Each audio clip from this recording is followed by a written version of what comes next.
Okay, so let's look at Theorem 8. So it says if a is not equal to 0, b and c are constants, then the general solution of this differential equation y double prime plus b y prime plus c y equals 0 is given by two cases.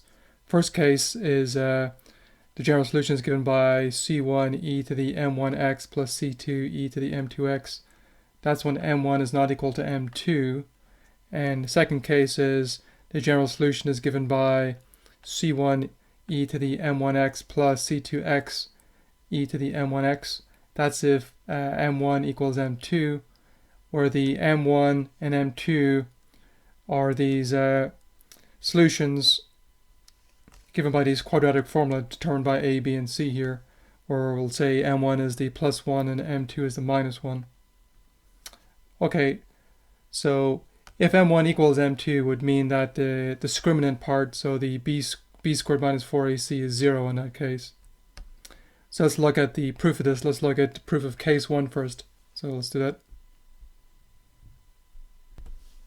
Okay, so for case 1, we're assuming m1 not equal m2, then y1 equal to e to the m1x plus y2 equal e to the m2x are both solutions by Theorem 7. It's a theorem we just proved before this one. Okay, now let's look at the Wronskians. Let's find the derivatives of y1 and y2 here. Okay, so derivative of y1, derivative of v is itself times the derivative of the m1x, which is m1, so it's going to be m1 e to the m1x. Similar way, y2 prime will be m2 e to the m2x. Now let's find the Wronskian. Okay, so we'll do the Wronskian here, so it's going to be my y1 function, so e to the m1x, and the derivative of y1 here, then my y2, derivative of y2, and take this determinant, so it'll be this times that, minus this times that, so doing that here we get,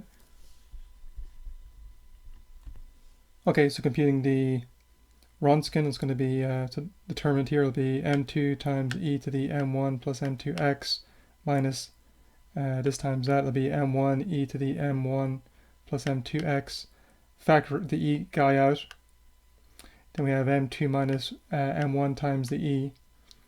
The e part is never 0, and we're assuming that m1 is not equal to m2, so it means the whole thing is not 0, so the Wronskian isn't 0. So we can say then by proposition 3 then, y1 and y2 are linearly independent. Okay, so I'm out of space here, so let me erase a few things and we'll keep going.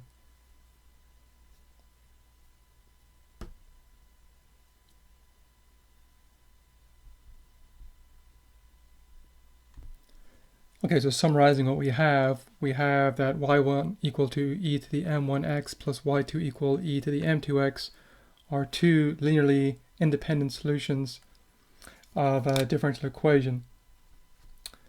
So by Theorem 5 then, it means that the general solution is going to be a linear combination of these two solutions. So this proves then our case 1. Now let's look at case 2. Okay, so let's look at the proof of case 2 now. So we're going to suppose that m1 equals m2. So let's recall what m1 and m2 looked like. So recall our m1 looks like this, our m2 looks like this. So if the m1 equals m2, the only way that can happen is if the square root term is 0. So in particular, the b squared minus 4ac is 0. So let me write that here. Okay, so again, this implies that b squared minus 4ac is 0. So that implies that m1 equals m2 would equal to this negative b over 2a because this square root term would be 0. Okay, so we only have one solution then, because by Theorem 7, this will be a solution of the differential equation. So to find the second solution, we're going to use reduction of order. So let me write that here.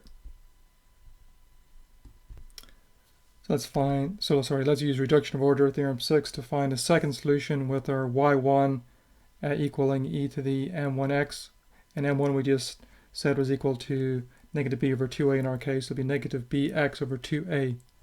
Okay? Okay, so here's our reduction of order formula here.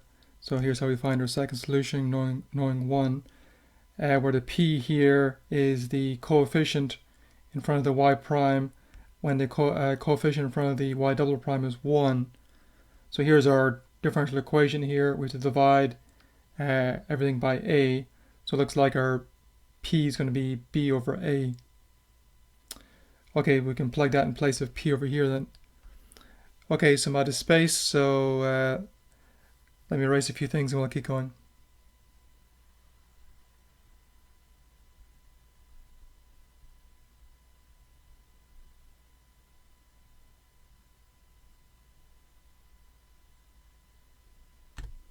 Okay, so summarizing, we have our y1, e to the negative bx over 2a, or p of x is b over a, and our reduction of order formula is this.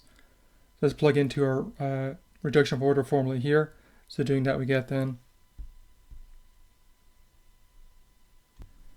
So plug into our formula here with our y1 being this, and our p being b over a. So we get this guy here. So then integrating, we can pull that b over a out, and it'll just be the integral of 1 dx, which would be x there, and multiply this in here. So simplifying this, we get then.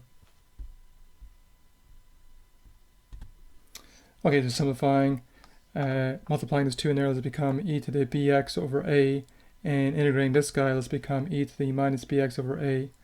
So multiplying those, adding the exponents, will be e to the 0, which is 1. Rub it right over here. Okay, so simplifying, then we have y2 equals e to the minus bx over 2a integral of 1 dx, which just be x here, just be x times e to the negative bx over 2a. And recall negative b over 2a was our m1, so it's going to be x times e to the m1x. All right, so now, so by theorem 5 then, our general solution will be c1 e to the m1x plus c2x e to the m1x. It's the general solution of our differential equation. Okay, I guess to apply theorem 5, we need to show that our y1 and y2 are linearly independent, but it should be clear that e to the m1x plus x e to the m1x are linearly independent. I'll let you show that if you want. It's pretty easy to show. Okay, so we're done with the proof then. So that completes the proof. So we're done. So let's leave the video here.